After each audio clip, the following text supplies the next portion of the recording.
તો ગાઈસ સ્વાગત છે ફરીથી એક મારા નવા મિની બ્લોગમાં. સવારમાં આપણે નીકળી ગયા છીએ નાના વાડીએ દૂધ લેવા. જોઈ શકો તો મોડ વીકેન્ડ ગાઈસ, અને પાણી આડું આવે ને વરસાદ જેવું રીએ ધીરે ધીરે કંઈક જાય કંઈક વહી જાય. વરસાદ ખબર નથી પડતી, ઠેકડા મારવા પડે.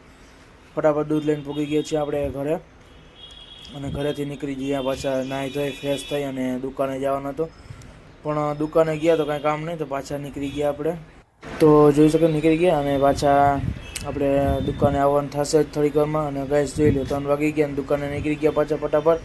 હવે મળશું ગાઈસ સાંજે. અને ગાઈસ સાંજ પડી ગઈ અને પાછા નીકળી ગયા આપણે ઘરે. અને જોઈ શકો તો વાતાવરણ એકદમ ચાંદમામાં એકદમ ફ્રેશ દેખાય છે. અને હવે આવી ગયા ઉપર આપણે જમી કરીને ચાલવા, કારણ કે આપણે ખાઈને થોડીક વાર ચાલવાનું હોય છે, કલાક એક જેવું.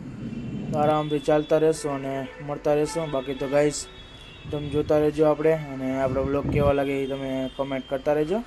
બાકી જોઈ લો વાતાવરણ અત્યારે લાગે છે શું થાય આગળ, કાલનો વરસાદ આવે ના આવે નહીં તો સારું. બાકી તો આમાં કંઈ કહી ના શકાય, કંઈ આવી જાય. બાકી તો ચાંદવામાં દેખાય છે. મળશું કાલે. બધાને જય શ્રી કૃષ્ણ, બાય બાય.